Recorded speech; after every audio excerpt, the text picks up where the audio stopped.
to get business education, that they might run banks and hospitals and trade and shipping and growth. And so continue to focus for young women on business education, because again, we are too far behind to play with half a team. Also, in another stage of our struggle, 1960, you received your independence as a country. During that same season, we were fighting for basic civil rights, overcoming apartheid in the U.S. But we're now at a different stage of our struggle. In 1960, we were fighting to overcome colonialism, and that was a stage of our struggle. And then the full rights as citizens, another phase of our struggle.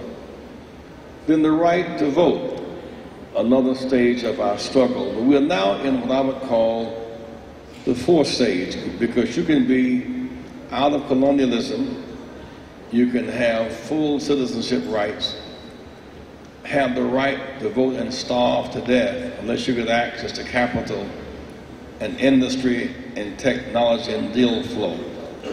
That's where we are today, fighting for our fair share of capital. Good ideas minus capital will wither on the vine. We need to access the capital. We have in the States the Rainbow Push Wall Street Project. And I hope that some of you will send a delegation to that conference in New York, January 11th through 14th, because what we've begun to do is to buy shares of stock in major corporations, just enough to get the floor to assert our point of view.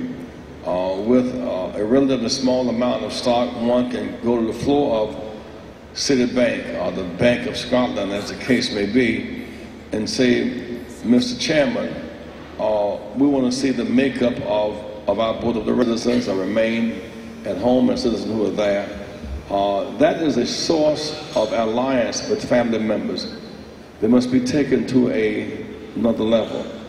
There is a Bank of Nigeria in New York. We really should have Nigerian banks in Atlanta and Washington and Chicago and Houston and in LA. The most educated African Americans are Nigerians. The most educated. The most educated African American doctors in fact are Nigerians. And they have, of course, kin at home here in